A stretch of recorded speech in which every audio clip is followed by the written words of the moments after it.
جیسے کہ آپ لوگ جانتے ہیں کہ میں انٹرفیتھ ہارمنی پہ کام کرتا ہوں، مختلف مذاہب کے اور مسالک کے علماء کرام سے ملاقات کر کے جو ان کے مذہب کے بارے میں اور مسلک اور عقائد کے بارے میں ہم جاننے کی کوشش کرتے ہیں، کیونکہ آپ لوگ جانتے ہیں کہ مسلمانوں کے اندر دو بڑے گروہ ہیں، اسکول آف تھاٹ ہیں، شیعہ اور سنی، اور ان میں جو اختلافات ہیں اور جس طرح دنیا بھر کے اندر ان اختلافات کی وجہ سے جو جھگڑے یا تنازعات ہوتے ہیں، پاکستان کے اندر آپ دیکھ لیں، اس میں جہاں تک میں سمجھا ہوں تو ہم نے ابھی تک کوشش ہی نہیں کی ہے ایک دوسرے سے مل کر ان چیزوں کو سمجھنے کی۔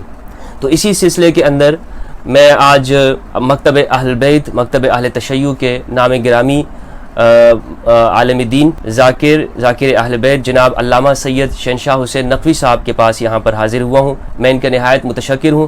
میں یہ جاننا چاہتا ہوں، ایک سنی اسکالر اہل سنت والجماعت سے چونکہ میرا تعلق ہے، ہم نے جو باتیں سنی ہیں اپنے شیعہ برادران کے بارے میں، وہ غلط فہمیاں ہماری دور ہو جائیں، اس میں کتنی حقیقت ہے یا کیا جھوٹ ہے۔ تو اسی سلسلے کے اندر جو آج ہم یہاں پہ حاضر ہوئے ہیں، میں یہ جاننا چاہوں گا، کچھ سوالات رکھوں گا اور ان سوالوں کے جواب جناب علامہ صاحب کی خدمت میں رکھ کر ان سے جواب چاہیں گے۔ بہت بہت شکریہ آپ کا کہ آپ نے اپنا قیمتی وقت عنایت کیا۔ آپ سفر کر کے بھی آئے، تھکے ہوئے بھی ہوں گے، لازمی بات ہے، لیکن یہ آپ کی شفقت ہے ہمارے اوپر کہ آپ نے وقت دیا ہے۔ آپ کا شکریہ مولانا کہ آپ نے یہ ماحول فراہم کیا کہ وہ سبب جس کی وجہ سے کوئی دوری ڈال سکتا ہے، جو دوری بھی شدید ہو جائے تو پھر نقصان کی طرف لے جاتا ہے ماحول، جی، اس سبب کو برطرف کرنے کی کوشش کی کہ بیٹھیں بات کریں۔ اور ہم یہ بات بہت عرصے سے کہتے آ رہے ہیں کہ اگر عام طور پر بھی گھر میں بھی کوئی اختلاف ہو، کوئی دوستوں میں بھی اگر اختلاف ہو،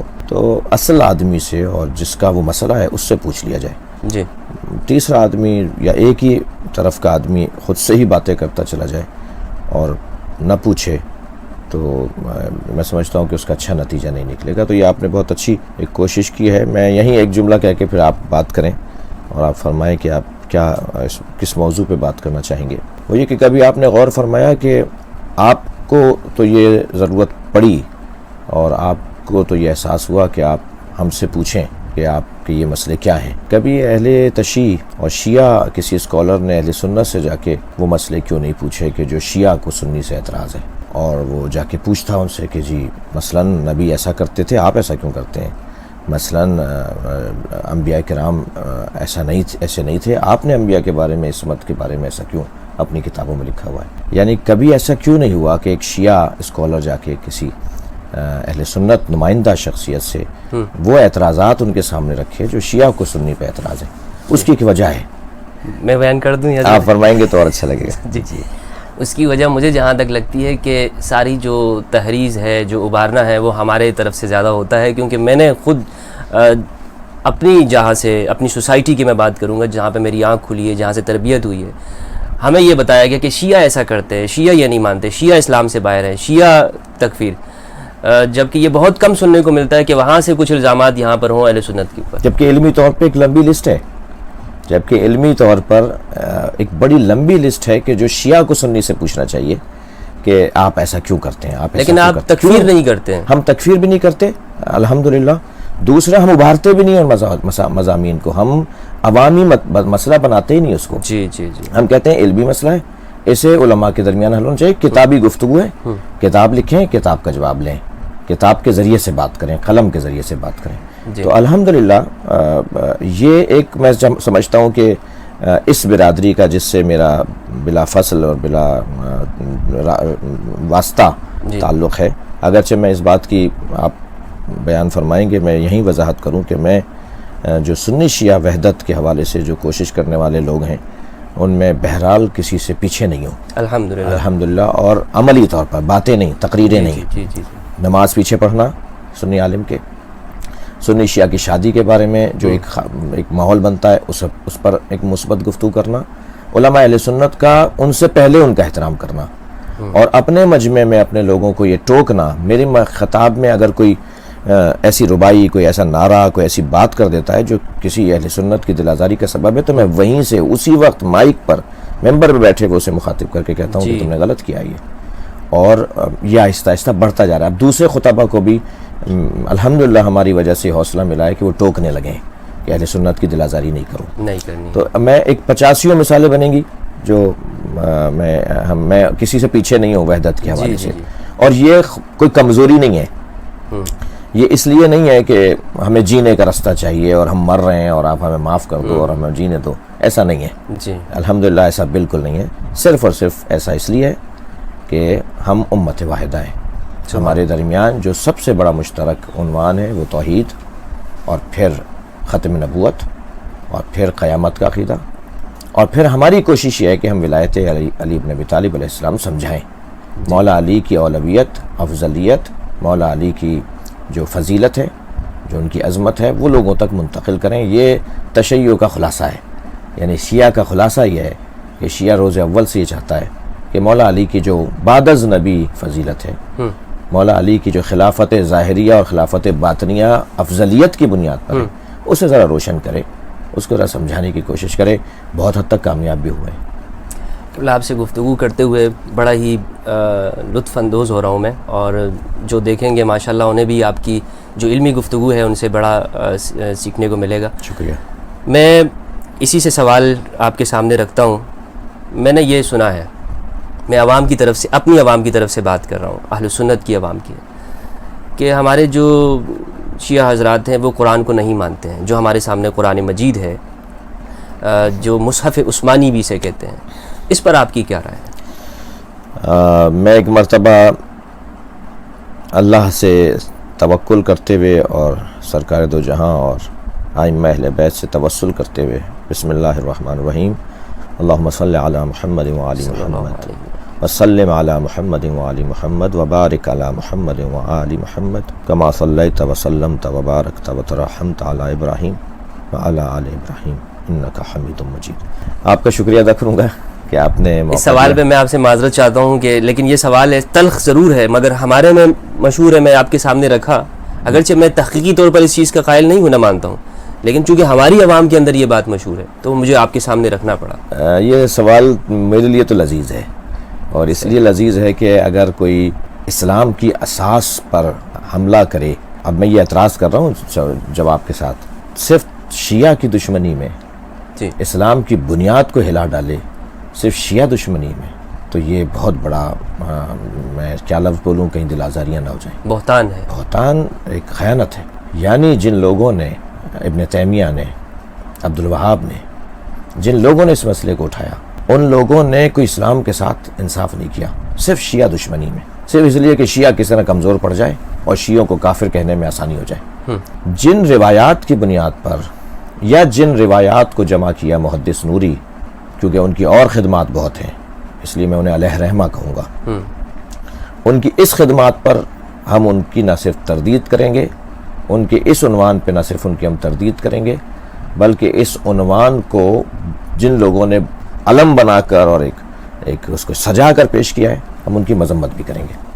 محدث نوری نے وہ روایات جمع کی کہ فصل الخطاب میں، کہ جس میں قرآن کے آیات اور سوروں کے بارے میں وہ روایات کہ جو قرآن کو زیادہ یا قرآن کے کم ہونے پر اشارے اور صراحتیں تھیں، وہ روایات ائمہ اہل بیت سے مختلف سلسلوں سے ہوتی ہوئی ان تک پہنچتی ہیں، اور ان سے گویا جو ہے وہ خلفائے ثلاثہ کے زمانے تک کی شخصیات تک پہنچتی ہیں۔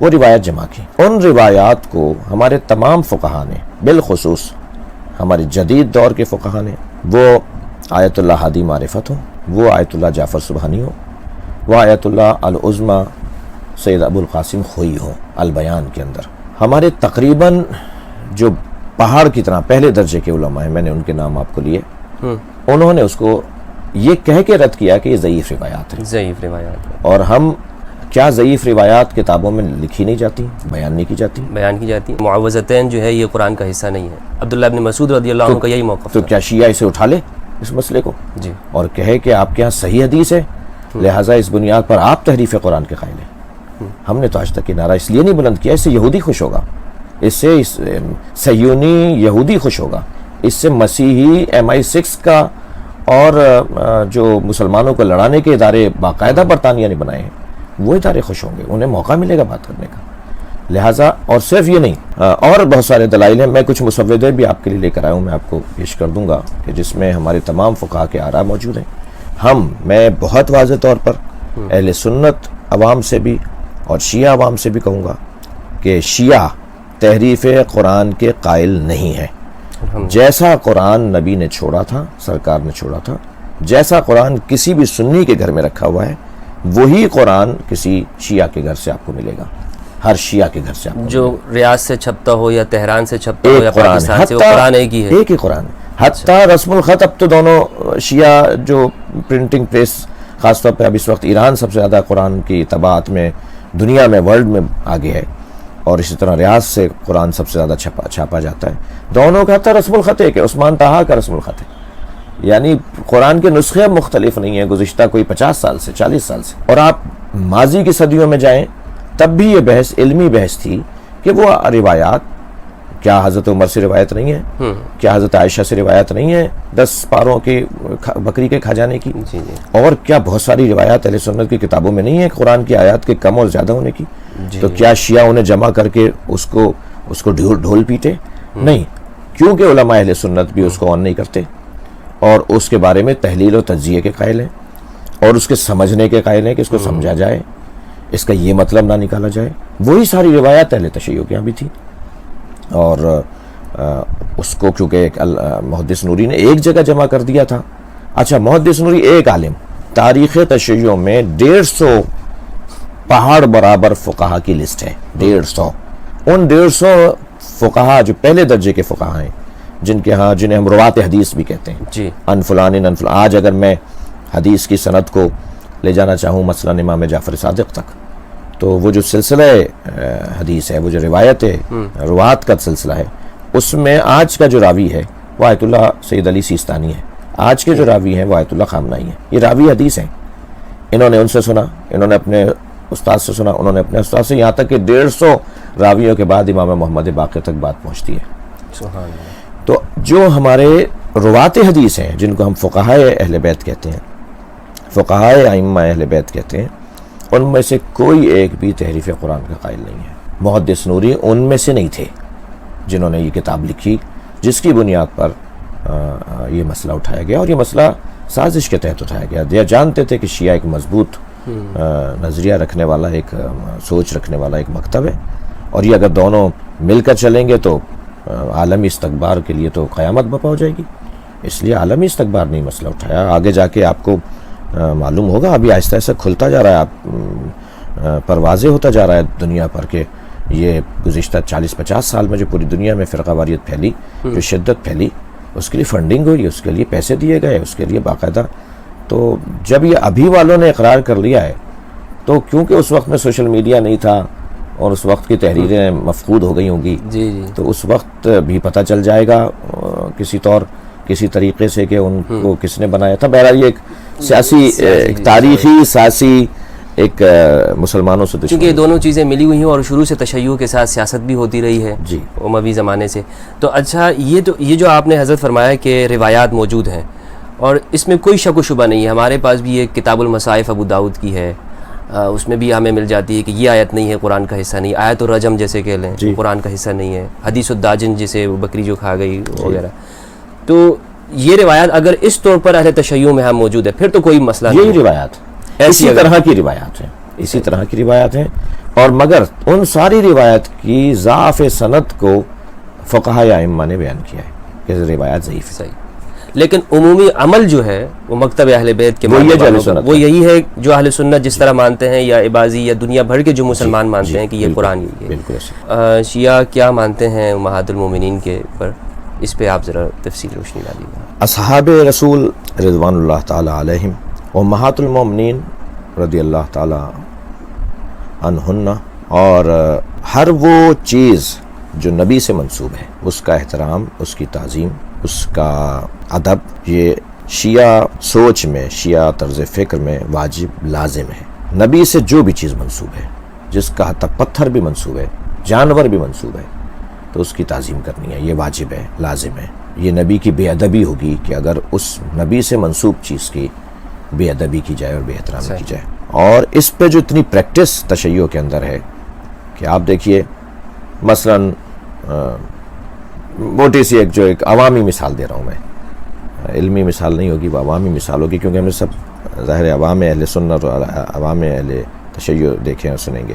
مثلا یہ جو شبیہ ہے ذوالجناح امام حسین کے گھوڑے کی شبیہ ہمارے یہاں بنائی جاتی ہے، اس کے لیے خود عمر ابن سعد ابن ابی وقاص جو کربلا امام حسین کے قتل کے پروجیکٹ کا ڈائریکٹر تھا، اس نے کہا کہ اس کو نہیں مارو، میں نے اسے دیکھا ہے کہ نبی اس پہ سوار ہوتے تھے، اور اسے لے کر آؤ، میں تبرک کے طور پہ اسے رکھوں گا۔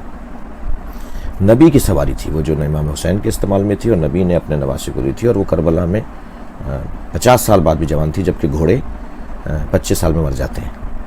یہ نبی کی برکت کی وجہ سے وہ جوان تھا۔ اور مولا علی کا ایک فرمان بھی ہے کہ جب نبی کسی سواری پر بیٹھ جاتے تھے اور اس کو اپنے آپ سے منسوب کر دیتے تھے، لم یسن ولم یحرم، نہ وہ بوڑھی ہوتی تھی نہ وہ بیمار ہوتی تھی۔ یہ نبی کی برکتوں میں سے ایک برکت ہے۔ بے شک۔ تو ہم تو اسے آج بھی اگر اس گھوڑے کی ہمارے یہاں ایک شبیہ بنائی جاتی ہے تو اسے پوجنے کے لیے نہیں بنائی جاتی، بلکہ تعظیم، کیونکہ نبی سے منسوب ہے، نبی کے نواسے سے منسوب جی۔ تو نبی سے جو چیز بھی منسوب ہوگی، صحابہ کرام ان کا مقام، ان کی عظمت قرآن مجید میں بیان ہوئی ہے۔ ان کی عظمت امام سجاد نے اپنی دعاؤں میں، صحیفہ سجادیہ میں ایک پوری دعا اصحاب رسول کی عظمت پر ہے۔ مولا علی کا نہج البلاغہ میں جا بجا خطبوں میں پیراگراف موجود ہیں جو اصحاب رسول کی عظمت کے اوپر امام نے بیان فرمائے۔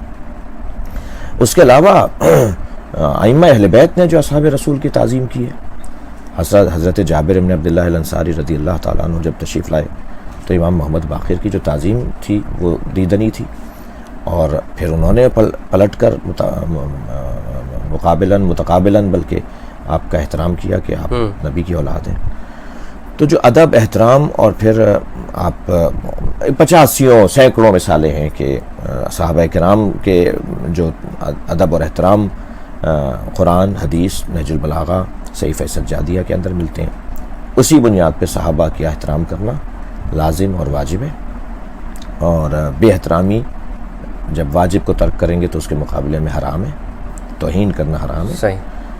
امہات المومنین کا بھی یہی حکم ہے، مگر، اور اس مگر پر توجہ جو آپ چاہتے ہیں کہ جس موضوع پہ بات ہو، وہ یہ کہ بعد از نبی ہمارے نزدیک معتبر، معظم، اولا، عرفہ، اعلیٰ، افضل مولا علی کی ذات اور اہل بیت کی ذات ہے، جس پر ہمارے پاس دلائل وافر ہیں، اور آئیڈیل ہمارے نزدیک مولا علی کی ذات ہے۔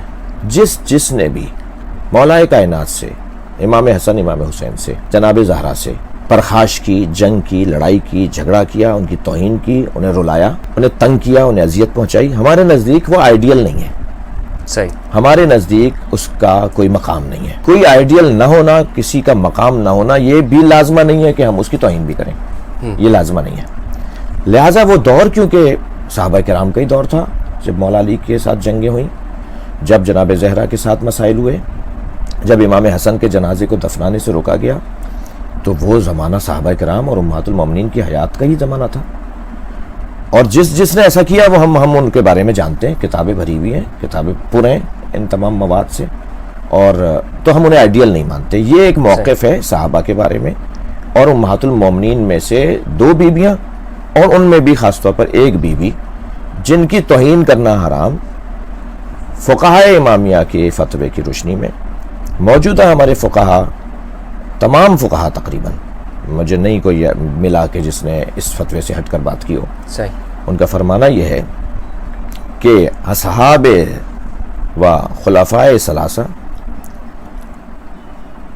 امہات المومنین، اکابرین اہل سنت، جن کا تقدس ان کے نزدیک واضح اور روشن ہے، جن کا محترم ہونا ان پر روشن ہے، ان کی توہین کرنا مدارات المسلمین کی خاطر شرعاً حرام ہے۔ یہ ہمارے فقہا نے حتیٰ ان شخصیات کے بارے میں بھی کہ جن کا اہل بیت کے ساتھ پرخاش رہی ہے، صحیح، مشاجرہ رہا ہے، فقہا نے روکا ہے کہ یہ کام نہ کیا جائے، ان کی توہین نہ کی جائے۔ مگر آپ یہ اگر فرمائیں کہ کلہم عدول، سب برابر ہیں، کسی کے بارے میں کوئی منفی بات نہیں کرنی چاہیے، یہ غیر علمی باتیں ہیں۔ میں نے نہج البلاغہ کیا ہے اس پہ ایک پورا اشرہ پڑھا تھا نشر پارک میں، اور وہ اشرہ پھر چاہنے والوں نے، محبت کرنے والوں نے پرنٹ بھی کروا دیا۔ اس میں نہج البلاغہ پر جو شبہات ڈالے گئے ہیں، کبھی اس پہ پروگرام کیجیے گا کہ نہج البلاغہ کیا ہے اور اس پہ اہل سنت کی طرف سے شبہات کیا ڈالے گئے ہیں اور اس کا ہم نے جواب کیا دیا ہے۔ ان میں ایک شبہ ڈالا گیا ہے کہ شایان شان علی بن ابی طالب نہیں ہے کہ علی اسلام کی اور مسلمانوں کی معروف شخصیات پر منفی تبصرہ کریں، جبکہ نہج البلاغہ میں تبصرہ موجود ہے۔ علی مولا نے علیہ السلام نے شخصیات کو کہ جو کمزوریاں تھیں، جو ان کی مخالفت کی ہے، خطبوں میں مخالفت کی ہے، خطوں میں مخالفت کی ہے، تو یہ بس غیر معتبر ہیں، اور یہ علی تو کر ہی نہیں سکتے ایسے، علی کا تو کسی سے کوئی اختلاف نہیں تھا، یہ تو شیر و شکر تھے، ان میں تو کوئی کسی۔ تو میں نے اس کا جواب ہم نے دیا ہے، اور اس جواب کے ضمن میں اس شبہ کی پہلے تو کیونکہ مولا علی علیہ السلام کا فرمان ہے نہج البلاغہ خطبہ نمبر 206 کے اندر کہ انی اکرہ لکم ان تکونوا سبابین، مجھے تم سب و شتم کرتے ہوئے اچھے نہیں لگتے۔ تو یہ ایک تو قاعدہ ہے کہ سب کرنا، شتم کرنا، لعن کرنا اور توہین آمیز جملے کہنا یہ علی کو پسند نہیں ہے۔ یہ وہی حکم ہے جو قرآن میں یہ گویا اس کی تفسیر ہے، یہ ایک قاعدہ ہے، مگر اس میں استثناء ہے۔ استثناء وہی ہے جو میں نے ابھی آپ کے سامنے عرض کیا۔ اور پھر جو ہم نے اس میں جواب دیا وہ یہ کہ خود قرآن مجید میں نبی کے اصحاب کی 13 قسمیں قرآن میں بیان ہوئی ہیں۔ قرآن نے 13 قسمیں بیان کی ہیں اصحاب رسول کی، جو میں نے اپنے خطابات میں اور پھر تقریباً السابقون، نبی کی بیعت کرنے والے لوگ، نبی کے ساتھ ہجرت کرنے والے لوگ، اصحاب فتح، منافقین، بیمار دل افراد جو نبی پر ایمان نہیں رکھتے تھے، یہ سب آیات ہیں۔ مذبذبین، تردد کا شکار رہنے والے لوگ، وہ لوگ جو اچھے اور برے اعمال کی تمیز نہیں کر پاتے تھے، ارتداد کے مرتکب لوگ، فاسقین، وہ مسلمان جو بے ایمان تھے، مؤلفۃ القلوب، ڈرپوک لوگ، یہ قرآن نے نام لیے ہیں، یہ انہی سب لوگوں کے نام ہے کہ جو نبی کے ساتھ تھے۔ طلقاء بھی تو ان میں ہے؟ جی، طلقاء تو قرآنی زبان میں نہیں ہے، لیکن جو ہے وہ مولا علی کی زبان میں جی شامل کر سکتے ہیں ان کو، مگر قرآن میں یہ تقریباً 13 نام ہے، کیونکہ بعض لوگوں کی خواہش ہوتی ہے کہ قرآن میں دکھائیے سب، تو قرآن میں سب برابر کی کوئی آیت نہیں ہے، سب ایک جیسے ہیں، کوئی آیت نہیں ہے۔ قرآن میں تو 13 قسمیں اصحاب کی بیان کی ہیں کہ جو آیات ہیں، تو ان کو میں اس لیے قرآن کے، اور پھر آپ احادیث میں آئے تو مولا علی علیہ السلام نے تو 3 قسمیں کی ہیں اصحاب کی، مہاجرین، انصار اور طلقاء۔ تو حضرت نے فرمایا کہ نہ تم مہاجرین میں سے ہو، نہ تم انصار میں سے ہو، تم تو طلقاء میں سے ہو، آزاد شدگان ہو، تمہیں تو بخشا تھا نبی نے، تمہیں تو آزاد کیا تھا نبی نے۔ اور یہی جملہ جناب زینب نے دربار شام میں یزید سے خطاب کرتے ہوئے فرمایا تھا کہ انتم اسکت یا ابن الطلقاء، اس کو خاموش کرواتے ہوئے فرمایا تھا کہ آزاد شدگان کی اولاد۔ تو ہم اگر اس طرف جائیں تو یہ بات روشن ہونی چاہیے، کلہم عدول کا قاعدہ، سب کے سب جو ہے وہ بِأَيِّهِمْ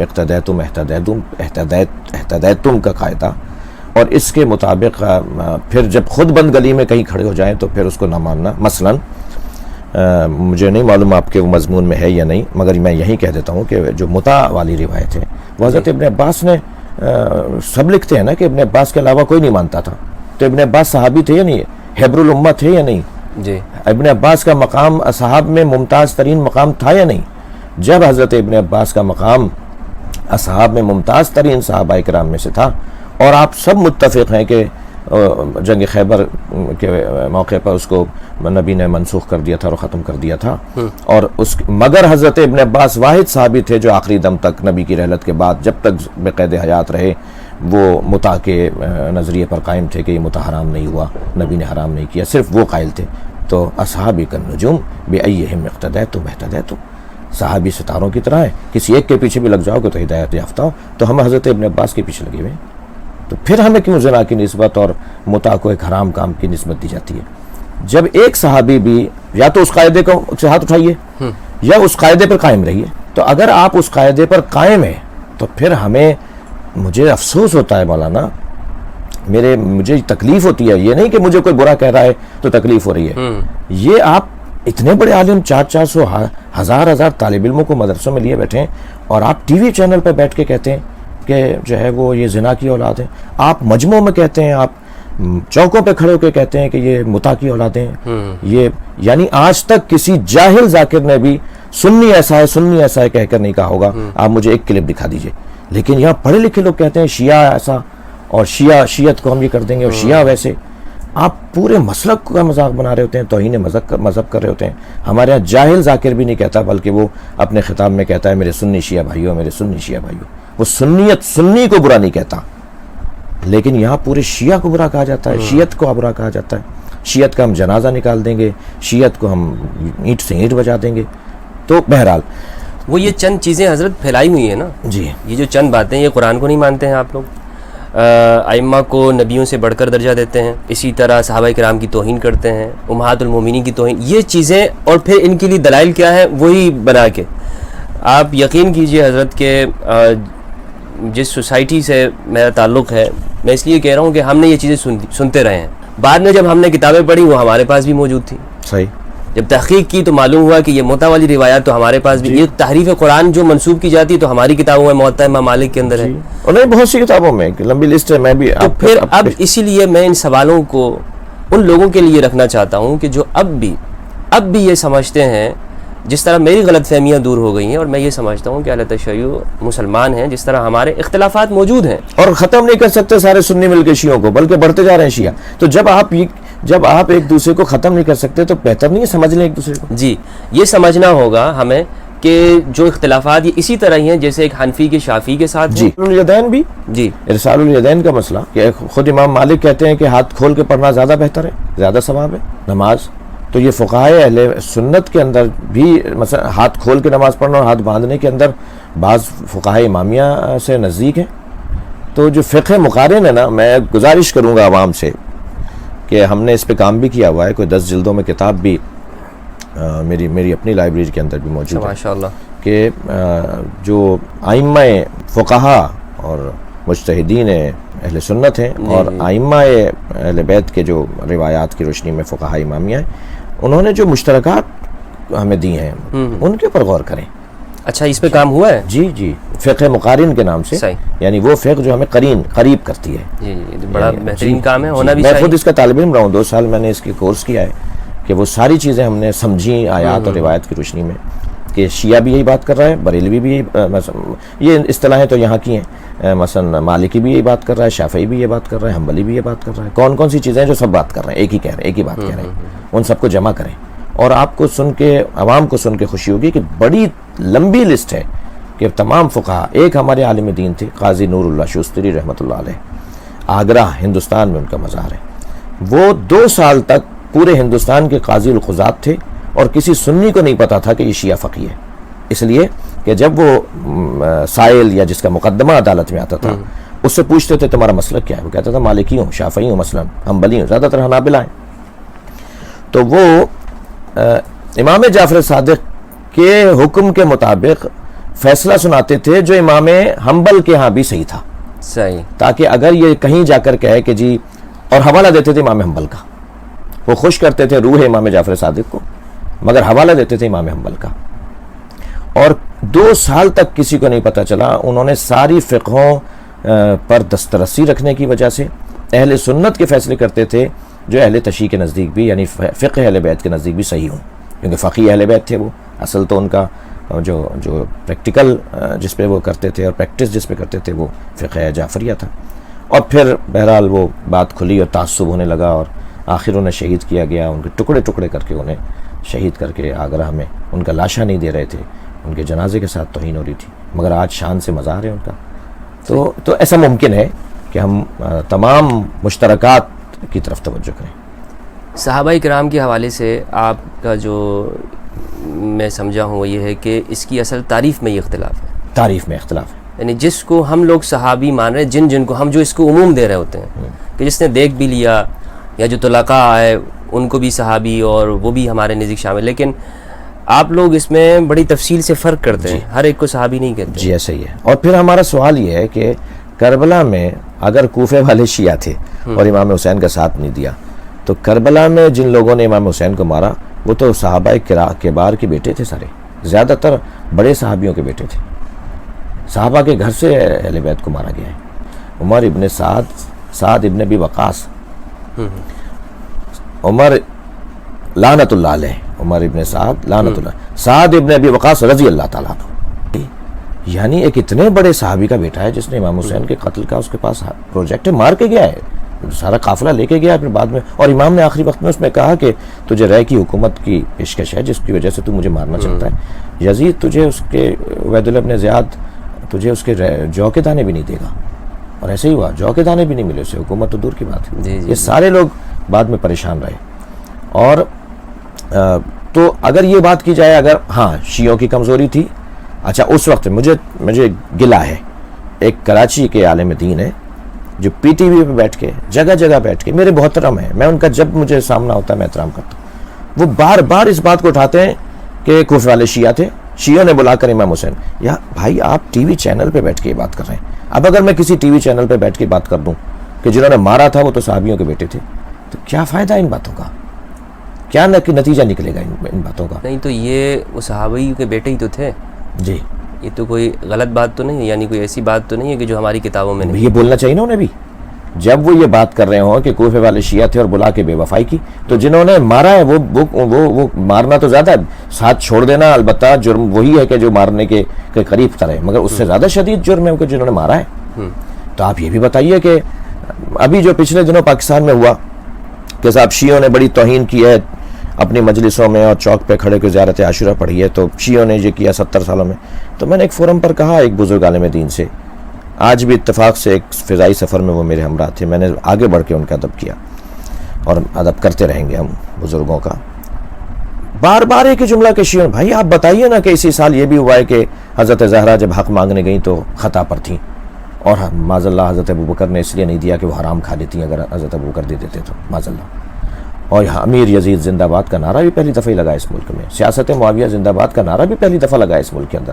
اگر کسی بزرگ کا کام یہ ہے، بڑے کا کام یہ ہے کہ دونوں بچوں کی لڑائی میں یا دونوں کی خطا میں دونوں کو متوجہ کرے، بیٹا تم نے ایسا کیا، بیٹا تم نے ایسا کیا، ہاں تم نے کم کیا تھا، اس نے زیادہ کیا تھا، تو تم نے ایسا نہیں کرنا چاہیے۔ لیکن آپ ایک کا ذکر ہی نہ کریں۔ 70 سالوں میں اس ملک کے اندر امیر یزید زندہ باد کا نعرہ پہلی دفعہ لگائے، سیاست معاویہ زندہ باد کا نعرہ۔ سیاست معاویہ زندہ باد کیا مطلب؟ مولا علی کو جو مار دیا تو زندہ باد، یعنی مولا علی کا کھلا دشمن، اور اس کی سیاست کو آپ زندہ باد کر رہے ہیں، تو آپ کھل کے اہل بیت کے دشمنی کا اظہار اس ملک میں کر رہے ہیں، اور ہماری طرف سے کوئی ریئیکشن نہ ہو، عوام کی طرف سے، علماء کی طرف سے، تو یہ کیسے ممکن ہے؟ ادھر آپ بی بی زہرا کو خطا پر کہہ رہے ہیں، اسی سال ہوا ہے نا یہ، تو آپ بڑے تھے، آپ کہتے کہ بھائی ہماری طرف سے بھی غلطیاں ہوئی ہیں، ان کی طرف سے بھی، یہ اپنے والوں کو سنبھالیں، ہم اپنے والوں کو سنبھالیں۔ آپ یہ بات ہی نہیں کر رہے، آپ تو صرف شیعوں کے اوپر غصہ اتار رہے ہیں، تو یہ اچھی بات نہیں ہے۔ ہمارے ہاں جو بڑے ہیں، جو بزرگ ہیں، جو امت کے بڑے ہیں، یا تو وہ امت کے بڑا کہنا چھوڑ دیں اپنے آپ کو، وہ ایک مسلک کے لوگ ہیں، ایک فرقے کے لوگ ہیں، اور فرقہ پرستی میں مبتلا ہیں۔ آپ ٹی وی چینل پہ بیٹھ کہتے ہیں کہ شیعوں نے کربلا میں امام حسین کو بلا کر بے وفائی کی، اور شیعہ تھے کوفے والے۔ بھائی بیٹا باپ کا شرعی ذمہ دار نہیں ہے اگر بیٹا بالغ ہے۔ 1400 سال پہلے والوں کا اگر حلیہ ہماری طرح تھا تو کیا ہم ان کے آج ذمہ دار ہیں؟ جن لوگوں نے اگر ایسا کیا تھا، اگر وہ ہماری طرح کلمہ پڑھتے تھے، وہ ہماری طرح اگر زندگی گزارتے تھے، نماز پڑھتے تھے، اور خلیفہ بلا فصل علی مولا علی کے قائل تھے، تو ہم کیا ان کے ذمہ دار ہیں؟ آج بیٹا باپ بیٹے کا ذمہ دار نہیں ہے شرعی طور پر۔ اچھا آپ یہ تو سجا کے کہتے ہیں کہ یزید کا ذمہ دار اس کا باپ نہیں ہے، اور ہم 1400 سال والوں کے ذمہ دار ہیں جنہوں نے مارا تھا۔ آج جو افریقی اور کالے ماتم کر رہے ہیں امام حسین کا، کیا وہ کوفی سے ہیں؟ میں تو سید ہوں، میں تو مدینی سے آیا ہوں، میں تو کوفی نہیں ہوں، میرے آباء و اجداد تو کوفے سے نہیں آئے، تو سارے کوفے والے اگر شیعہ تھے تو میں تو ان کی اولاد ہی نہیں ہوں، میں تو شیعہ ہوں۔ یا جو آج انگریز امام حسین کا ذکر کر رہے ہیں، کیا وہ کوفے والوں کی اولاد ہیں؟ جو آپ کہتے ہیں کہ یہ سارے جو آج انہی کی اولادیں رو رہی ہیں، پیٹ رہی ہیں، ہم تو ان کی اولادیں نہیں ہیں۔ نہ بڑی لمبی تعداد میں جو شیعہ ہوئے ہیں مختلف ادیان و مذاہب کے لوگ، وہ تو کوفے والوں کی اولادیں نہیں ہیں۔ تو ہمارے بزرگوں کو جو ہے وہ بزرگ بن کے، امت کا بڑا بن کر سوچنا چاہیے۔ خود یہ جو آپ نے جو بات کی نا سونے سے اور ہیرے سے لکھنے والی بات ہے، یہ فقہی اختلاف ہے، اجتہادی اختلاف ہیں۔ آپ نے اجتہادی اختلافات کو اصولی اختلافات بنا دیا، اور جو اصولی اختلافات ہیں وہ بھی فورموں پر بات کرنے کی ضرورت تھی، مدرسوں میں گفتگو کرنے کی ضرورت تھی، کتابوں میں لکھنے اور لکھانے کی ضرورت تھی۔ آپ اس کو عوام میں لے آتے ہیں اور جھوٹ بولتے ہیں، مجھے معاف کیجیے گا، آپ کو پتہ ہے کہ آپ غلط کہہ رہے ہیں، ایسا نہیں ہے، شیعوں کے عقائد ایسے نہیں ہیں، مگر آپ اسے سجاتے ہیں، اس لیے کہ 56 اسلامی ممالک میں ایک ملک ایسا ہے کہ جو اسلامی غیرت کی بات کرتا ہے، اس کے بعد سے شیعت پوری دنیا میں مضبوط ہونا شروع ہو گئی. آپ کو پریشانی لاحق ہے, آپ سیدھی بات کریں. میرے ساتھ اس ملک میں پریشانی کیوں ہے ہمارے بعض لوگوں کو؟ میں نے تو ہمیشہ سنی شیعت اتحاد کی بات کی ہے. نہیں چاہتے کہ شیعہ کا چہرہ اس ملک کے اندر, اس کا وجہ, اس کا چہرہ اس ملک کے اندر اچھا ہو, وہ مضبوط ہو اس ملک کے اندر. آپ چوک پہ کھڑے ہو کے صرف اس بنیاد پہ گالی دے رہے ہیں کہ شیعہ کے کہنے پہ اگر سیکٹری تبدیل ہو سکتا ہے تو اب سنی کے کہنے پہ بھی. یہ عالموں والی گفتگو نہیں ہے. ہم نے تو آج تک سوال نہیں کیا کہ سنی وزیر اعظم کیوں بنتا ہے, سنی وزیر اعلیٰ کیوں بنتا ہے, سنی صدر کیوں بنتا ہے, سنی آرمی چیف کیوں بنتا ہے. نہیں بھائی, میرٹ کی بات ہے, قابلیت کی بات ہے, اسے ہونا چاہیے. ایسے دیکھنے میں یہی آیا ہے کہ مسلسل ایسے ہی ہوتا ہے, مگر ہم تو اس کو نہیں اٹھاتے.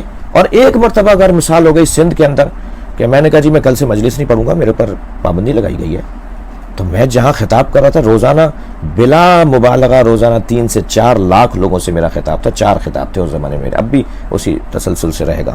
تو 4 لاکھ آدمی, 3 لاکھ آدمی, 3.5 لاکھ آدمی جو جسے روزانہ پہنچتے ہیں اسے سننے, وہ جب سنیں گے یہ کل سے مجلس نہیں پڑھیں گے تو کچھ تو ہونا تھا نا شہر میں. تو وزیر اعلیٰ صاحب نے اور سندھ انتظامیہ نے وہ اپنی غلطی کا اظہار کیا, احساس کیا اور اس لیٹر کو واپس لیا. سیکرٹری صاحب نے معذرت کی اور جو کچھ ہوا. آپ ایک چوک پہ کھڑے ہو کے کہہ رہے ہیں کہ اب سننے کے کیا, بھائی سنی شیعہ کی بات ہی نہیں تھی. ہم تو آپ کا, جب واللہ میں شرعی قسم کھا رہا ہوں مجھ پہ 3 روزے واجب ہو جائیں گے اگر جھوٹ بولوں گا تو. جب کسی سنی عالم کا احترام ہو رہا ہوتا ہے نا, مجھے اچھا لگتا ہے کہ ایک دیندار کا احترام ہو رہا ہے, ایک دین کے چہرہ رکھنے والے کا احترام ہو رہا ہے. اگر 4 لوگ آگے بڑھ کر مولانا طارق جمیل, مظفر شاہ صاحب, مفتی منیب الرحمان صاحب, مفتی تقی عثمانی صاحب کا آگے بڑھ کر احترام کر رہے ہوتے ہیں, میں لائن میں لگ جاتا ہوں. مجھے اچھا لگ رہا ہوتا ہے کہ میں بھی اب ان کی طرح ان کا احترام کروں, اور کرتا ہوں. یہ سارے بزرگ جن کا میں نے نام لیا ہے میں ان کے احترام کا قائل ہوں. مگر اگر بزرگوں کی طرف سے فرقہ واریت کی گفتگو ہو رہی ہو, اگر کیا ہوتا اگر اس زمانے میں ہزاروں لوگوں سے خطاب کر رہا تھا, میں آگ لگا دیتا ملک کے اندر. مگر نہیں, ہم نے کہا پاکستان زندہ باد کا نعرہ لگاؤ. یہ سنی شیعہ کا جھگڑا ڈال کے اسرائیل کو قبول کرنے کا پانی گدلا کر کے مچھلی پکڑیں گے, یہ ہمیں مصروف کریں گے. اتنا ہلاؤ کہ مچھلیاں خود ہاتھ میں آ جائیں. جی, یہ سنی شیعہ کا ماحول بنا کر ملک میں اور بیک ڈور سے جو ہے نا چور رستے سے جا کے اسرائیل کو قبول کر لیں گے. یہ میرا سنی سمجھ نہیں رہا ہے, سنی عالم. مجھے یہ بات سمجھ میں آ رہی ہے تو مجھے اب اس کو جواب نہیں دینا. تو یہ ہم نے کیا, الحمدللہ اس سے ہماری عزت ہی بڑھی, ہماری صحت پہ کوئی فرق نہیں پڑا. افضلیت مولا علی کے حوالے سے اور خلیفہ بلا فصل کا, اس میں کس طرح سے ہم اس کو آپ بیان کرتے ہیں یا کیا مانتے ہیں, یہ بھی بتا دیجیے. دیکھیے, کیا وہ روایت معتبر کتاب میں نہیں ہے کہ مولا علی نے حضرت ابوبکر کو بلایا اور بلا کے گلا کیا کہ یہ کیا ہوا ہے, یہ کیوں ہوا ہے, اور حضرت ابوبکر نے کیا اس کی وضاحت نہیں تھی. تو یہ روایت ہمارے یہاں بھی ہے اور تھوڑی سی زیادہ ہے. یعنی ہمارے یہاں تک کہ حضرت علی علیہ السلام نے حضرت ابوبکر کو گھر بلایا, اور بہت بڑی بات ہے کہ ایک حاکم وقت ہو اور وہ مولا علی کے بلانے پہ ان کے گھر جائے. آج کا پروٹوکول اور تاریخی پروٹوکول تو یہ ہے, تاریخ تو یہ کہتی ہے کہ وہ کہتے کہ آپ آئیے میرے یہاں, میں حاکم ہوں. حاکم نہیں جاتا گھروں پر, دروازوں پر. مگر جب حضرت علی نے گلا کیا کہ یہ کیا ہوا میرے ساتھ, یہ میرا حق تھا, یہ میری چیز تھی, یہ تم کیسے بن گئے, تو ہمارے یہاں تھوڑا سا اضافہ ہے روایت کے اندر. تو ضمن کہہ رہا ہوں, پچھلے دنوں میرے بھائی جناب محترم انجینئر محمد علی نے بھی اس روایت کے اوپر کافی لمبے تبصرہ کیا ہے. ایک کلپ ان کا مل جائے گا. صحیح بخاری میں موجود ہے کہ تم نے غصب کیا ہے. ٹھنڈی سانس لے رہا ہوں. تو حضرت نے فرمایا کہ وہ دیکھو, ادھر جو دیکھا تو نبی تشریف فرمائے. ہمارے یہاں کی روایت میں مولا علی نے حضرت ابوبکر سے فرمایا کہ وہ دیکھو, ادھر دیکھا سرکار تشریف فرمائے. تو آپ اٹھنے لگے تو حضرت نے روک دیا اور حضرت نے فرمایا یہ حق علی کا تھا.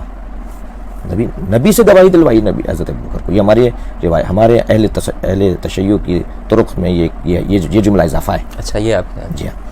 خیر, کیونکہ جو فضائل کی روایات ہیں آپ کو معلوم ہے وہ باب سنن کے اندر تسامح کے ہم سنی بھی قائل ہیں, شیعہ بھی قائل ہیں. یہ جو فضائل اور مصائب کی روایات ہوتی ہیں اس کی سند کا وہ اعتبار اور اس کی سند پہ وہ تتبع اور تفکر اور تحقیق نہیں ہوتی کہ جو فقہی اور اعمال کی روایات ہیں. تو حضرت علی کی خلافت بلا فصل کے ہم ہی قائل نہیں ہیں, بلکہ خلافت باطنیہ امیر المومنین کے اہل سنت بھی قائل ہیں کہ ان تینوں دوروں میں جو خلافت بلا فصل علی کی تھی وہ اس معنی میں تھی کہ وہ باطنی طور پہ خلیفہ بلا فصل تھے, یعنی روحانی طور پر, یعنی علمی طور پر. یعنی تمام فقہاء ثلاثہ, اصحاب ثلاثہ, خلفائے ثلاثہ کے دور میں حضرت علی سے رجوع کیا جاتا تھا اور حضرت علی کے فیصلے کو آخری فیصلہ مان لیا جاتا تھا. سینکڑوں مثالیں. تو خلافت باطنیہ امیر المومنین کے تو تفضیلی اہل سنت, مولائی اہل سنت اور شافعی اہل سنت اس بات کے قائل ہیں.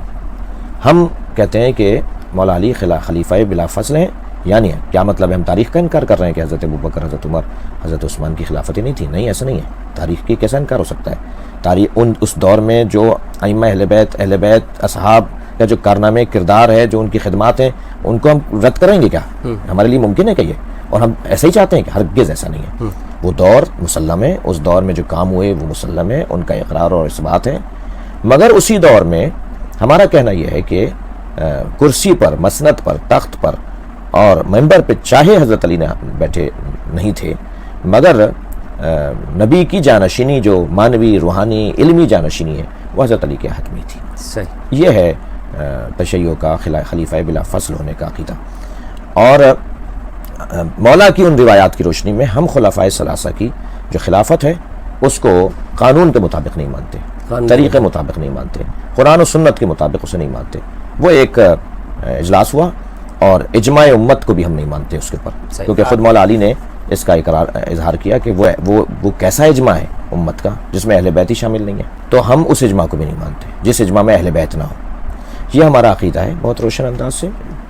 سولی چڑھ جائیں تب بھی یہی بولیں گے، اور آرام سے بولیں گے، پیار سے بولیں گے، دلیل کے ساتھ بولیں گے. اور جہاں تک افضلیت کا موضوع ہے، یہ دو علیحدہ موضوع تھے. ایک یہ خلافت بلا فصل کا موضوع، اور ایک افضلیت امیر المومنین. افضلیت امیر المومنین کے ہم قائل ہیں بعد از نبی، سرکار کے بعد. اچھا. سرکار کے بعد مولا علی سب سے افضل ہیں. انبیاء کرام سے؟ انبیاء کرام میں ہمارے ہاں دو عقیدے ہیں. علماء متقدمین امامیہ کہتے ہیں کہ اولو العزم انبیاء سے افضل نہیں تھے.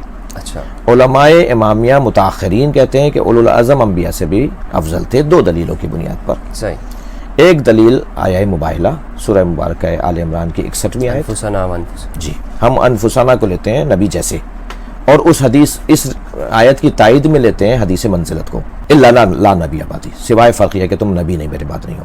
تو موسیٰ اور ہارون میں جو نسبت تھی، میں اور تم ایک جیسے ہیں جیسے انفسنا، فرق یہ ہے کہ نبی نہیں ہو تم. نبی نہیں. ہم مولا علی کی نبوت کے قائل نہیں ہیں، ہم نبی کی خاتمیت کے قائل ہیں. اب اتنی پیچیدہ بحث کے اندر جب کوئی اہل سنت عالم اس سے لطف لینا چاہے، مزہ لینا چاہے، تو وہ اس طرح کی باتیں پھر کرے گا کہ یہ خاتمیت کے بھی قائل ہیں اور مولا علی کو نبی جیسا بھی مانتے ہیں.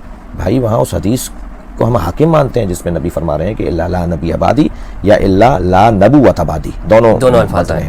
ادھر ایک یہ دلیل ہمارے پاس حضرت کے افضل ہونے کی، حتی انبیاء کرام سے بھی افضل ہونے کی. دوسری وہ حدیث جسے پچھلے دنوں ایک بزرگ خطیب، بزرگ عالم، مفتی جناب حنیف قریشی حافظہ اللہ نے بھی بیان کیا، من اراد ان ينظر الى آدم فی علمہ الی نوح فی ہیبتہ والی ابراہیم فی خلعتہ. اور پھر انبیاء کرام کے نبی نے نام لیے کہ جو چاہتا ہے کہ آدم کو دیکھے، نوح کو دیکھے، ابراہیم علیہ السلام کو دیکھے، موسیٰ علیہ السلام کو دیکھے، عیسیٰ علیہ السلام کو دیکھے، فلینظر، بعض روایت میں ہے کہ یوسف علیہ السلام کو دیکھے، فلینظر الی علی بن ابی طالب، ولی بن ابی طالب کو دیکھ لے. تو کیا یہ روایت دلیل نہیں ہے کہ مولا نبی نے ان تمام انبیاء کرام کو ذکر کر کے علی کی طرف رجوع کروا دیا؟ دوسری دلیل. تیسری دلیل، اور شاید مضبوط دلیل، یہ بھی مضبوط تھی جو میں نے بات کی ہے، وہ یہ کہ سورہ مبارکہ نور کی بھی آیت ہے، بسم اللہ الرحمن الرحیم، فی بیوت اذن اللہ ان ترفع ویذکر فیہا اسمہ ویسبح لہ فیہا بالغدو والآصال. ان گھروں کو تعمیر کرو، ان کی تعظیم کرو جن گھروں میں اللہ کا نام لیا جاتا ہے اور صبح شام اس کی تسبیح کی جاتی ہے. اصحاب تشریف فرما تھے. پوچھا کہ یا رسول اللہ وہ گھر کس کے ہیں جن کے بنانے اور تعظیم کرنے کا حکم دیا ہے؟ اب یہ ان ترفع رفع معنوی ہے تو تعظیم، رفع مادی ہے تو تعمیر. ان کو بناؤ، بلند کرو. یہ ترفع اگر معنوی ہے تو تعظیم کرو، اور مادی ہے تو تعمیر کرو. تو دونوں نے مراد لینا ہے جب اس کے معنی دو ہیں. تو تعظیم کا حکم بھی ہے اس گھر کی، تعمیر کا حکم بھی ہے اس گھر کی. تو اصحاب نے پوچھا یا رسول اللہ وہ گھر؟ حضرت نے فرمایا بیوت الانبیاء، وہ انبیاء کے گھر ہیں. انبیاء سے افضل ہونے کی گفتگو ہو رہی ہے. حضرت نے فرمایا بیوت الانبیاء. حضرت ابو بکر نے سوال کیا، ھذا المکان منہا، حضرت زہرا اور مولا علی کے گھر کی طرف اشارہ کیا، یہ مکان ان میں سے ہے. حضرت کے ذہن میں انبیاء سے افضل ہونا تھا ان دونوں شخصیات کا، تبھی یہ سوال اٹھایا. حضرت ابو بکر کے ذہن مبارک میں یہ سوال، یہ خیال تھا کہ علی و بطول ان سے افضل ہیں. جب سرکار نے فرما دیا کہ وہ انبیاء کے گھر ہیں اور انبیاء سے کوئی افضل ہے ہی نہیں، تو حضرت ابو بکر سوال کیوں فرما رہے ہیں کہ یہ گھر ان میں سے ہے؟ اور نبی نے کیا جواب دیا؟ فرمایا نام من افضلھا، یہ ان سب سے افضل ہے. یہ اہل سنت کی روایت، ان کی کتابوں کی روایت. جب علی و بطول علیہ السلام کا گھر انبیاء کے گھروں سے افضل ہے تو یہ ان سے افضل کیسے نہیں ہے؟ گھر تو مکین سے ہے نا، مکان تو مکین سے ہے نا، گھر تو گھر والوں سے ہے نا. یہ اینٹوں اور پتھروں سے تو گھر نہیں ہے، اس کے جو اس میں رہ رہا ہے اس کی وجہ سے اس گھر کی عزت بڑھ گئی ہے. تو جب وہ گھر ان کے گھروں سے افضل ہے تو یہ ان سے افضل کیسے نہیں ہوں گے؟ معقول بات ہے، سیدھی بات ہے، سامنے کی بات ہے. اور حضرت ابوبکر نے سوال اٹھایا، نبی نے اس کا جواب دیا کہ وہ یہ گھر ان سارے نبیوں کے گھروں سے افضل گھر ہے.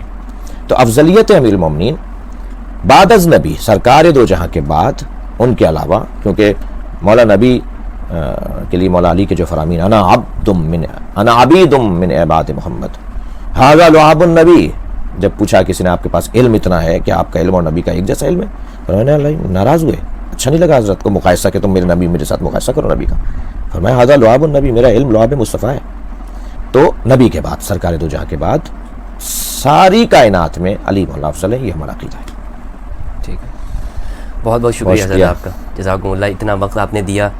اور بس آخر میں ایک گفتگو اس حوالے سے کر دیجئے کہ ایک جو میں یہ کام کر رہا ہوں، آیا یہ اس حوالے سے بہتر ہے یا آپ کی کیا رائے ہے؟ اور ہم کس طرح سے پاکستان کے اندر لوگوں کے جو غلط فہمیاں پھیلائی گئی ہیں اس کو کم کر سکتے ہیں؟ امت مسلمہ کی اتحاد کے لیے، وحدت کے لیے کیسے ہم کام کریں اور ضروری کیا ہے؟ آپ کا مولانا مفتی صاحب یہ کام بہت ہی مضبوط کام ہے، خدمت ہے، جہاد ہے، اور امت کو جوڑنے کا جو آپ کام کر رہے ہیں، غلط فہمیاں دور کر کے قریب کرنے کا جو کام کر رہے ہیں، یہ کام قابل رشک ہے، قابل قدر ہے. میں کہتا ہوں کہ آپ کی بہت ساری عبادتوں سے زیادہ اس عبادت کا آپ کو ثواب ملے گا، اجر ملے گا، اللہ کے نزدیک آپ کا مقام بڑھے گا، اور نبی راضی ہوں گے، صحابہ کرام راضی ہوں گے، اہل بیت راضی ہوں گے، اور امت کا بھلا ہوگا. آپ کا شکریہ. جزاکم اللہ. السلام علیکم ورحمۃ اللہ وبرکاتہ. دوستو اپنی رائے ضرور بتائیے گا، اور آپ بھی اگر آپ کے ذہن میں کوئی سوال ہیں تو آپ بجائے کچھ اپنی رائے رکھنے کے اس شخص کے پاس جائیے جس کے بارے میں آپ نے کچھ سن لیا ہے. اور ملک پاکستان کے لیے، عالم اسلام کی وحدت کے لیے ہم سب کو مل کر بحیثیت مسلمان کام کرنا ہے تاکہ ہم اپنے وطن کو بہتر سے بہتر بنا سکیں. بہت بہت شکریہ. والسلام علیکم.